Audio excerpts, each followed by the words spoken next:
NASA has received a warning from Inuit and Native American elders that the world is undergoing a pole shift and their sky has changed. Elders have noticed that the sun has been rising in a different position and that their daylight hours for hunting have been prolonged. The weather has also become unpredictable. The Inuits have also reported that not only has the sun changed position but the moon and stars have too, and they all have an impact on temperature and wind, which makes weather prediction, essential to their livelihoods, more difficult. Is a reversal of the Earth's magnetic poles taking place? Volcanoes, earthquakes, strange noises from the sea. New shocking evidence points to a pole shift which, if it happens fast, will cause chaos around the world.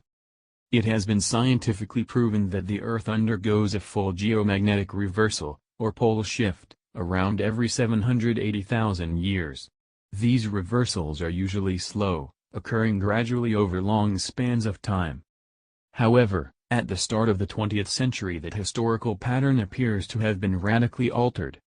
A pole reversal, when the Earth's north and south magnetic poles start to swap places, reversing the world's magnetic polarity, has happened many times before.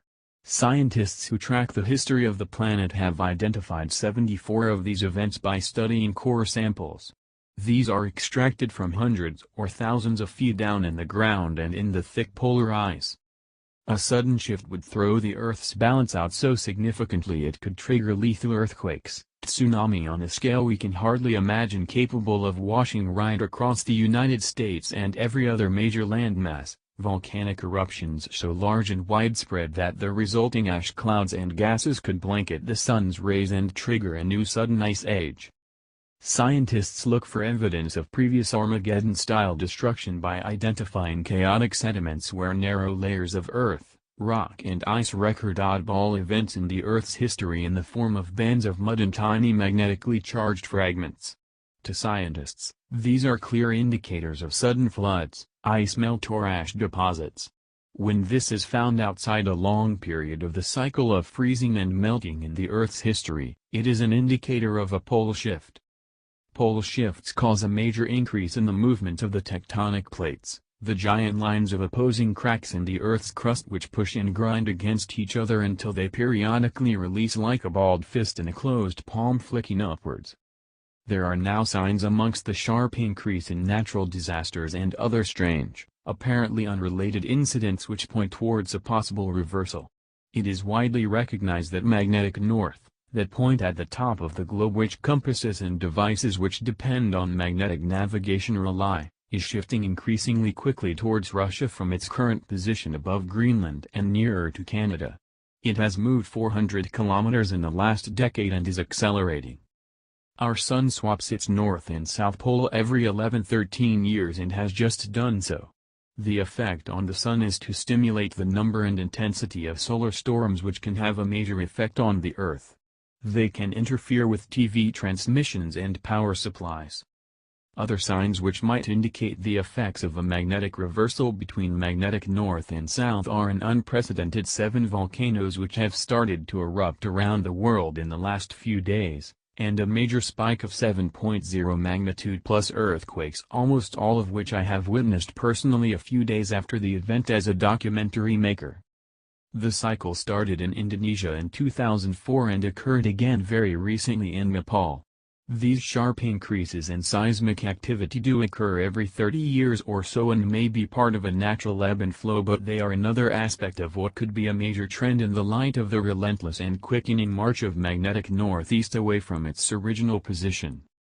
USGS and NASA are very concerned about a new magma chamber the University of Utah have discovered recently under Yellowstone National Park, in addition to the enormous lake of molten rock and iron they already knew about.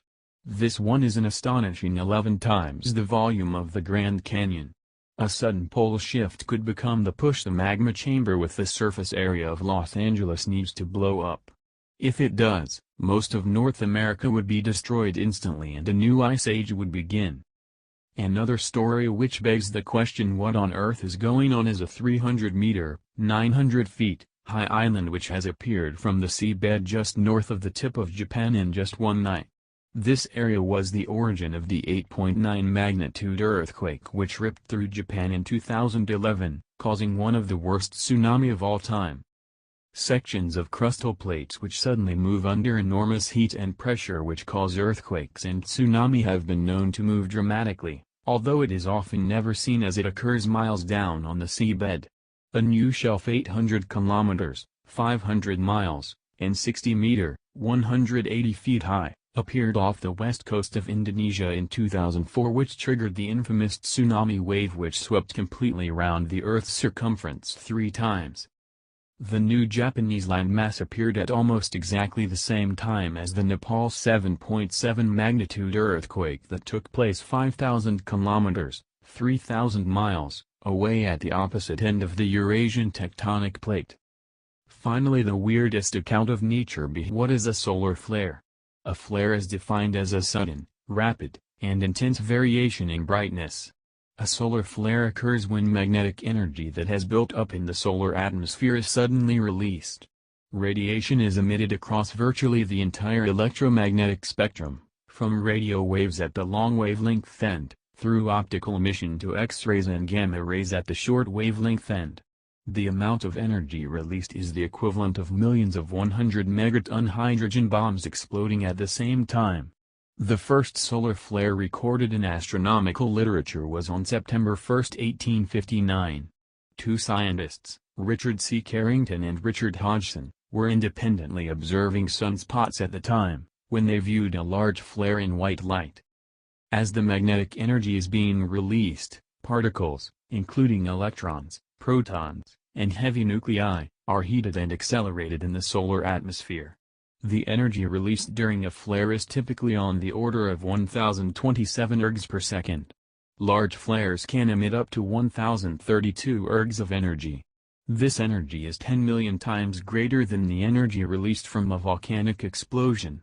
On the other hand, it is less than 1/10 of the total energy emitted by the Sun every second.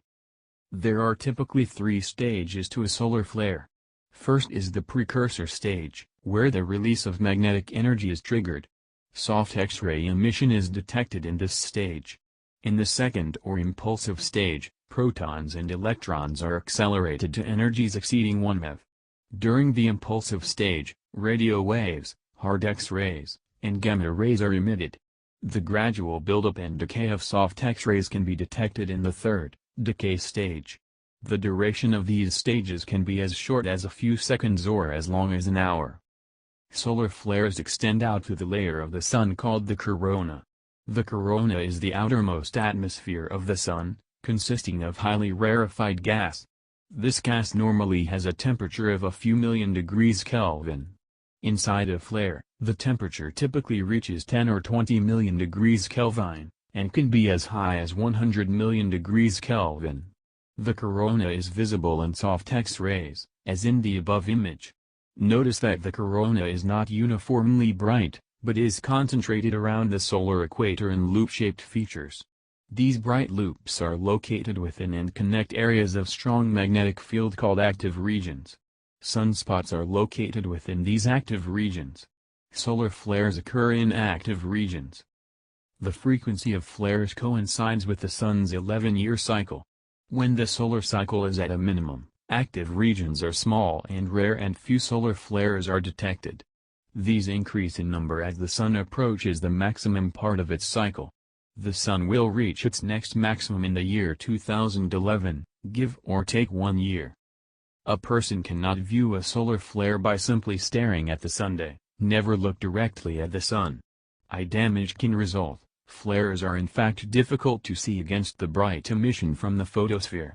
Instead, specialized scientific instruments are used to detect the radiation signatures emitted during a flare. The radio and optical emissions from flares can be observed with telescopes on the Earth. Energetic emissions such as X-rays and gamma rays require telescopes located in space, since these emissions do not penetrate the Earth's atmosphere. Sometimes a sudden, rapid, and intense variation in brightness is seen on the Sun. That is a solar flare. A solar flare occurs when magnetic energy that has built up in the solar atmosphere is suddenly released. On the Sun's surface are huge magnetic loops called prominence. When they touch, they short-circuit each other, setting off explosions. The amount of energy released is the equivalent of millions of 100 megaton hydrogen bombs exploding at the same time. A solar flare contains high-energy photons and particles, and is released from the sun in a relatively short amount of time, a few minutes.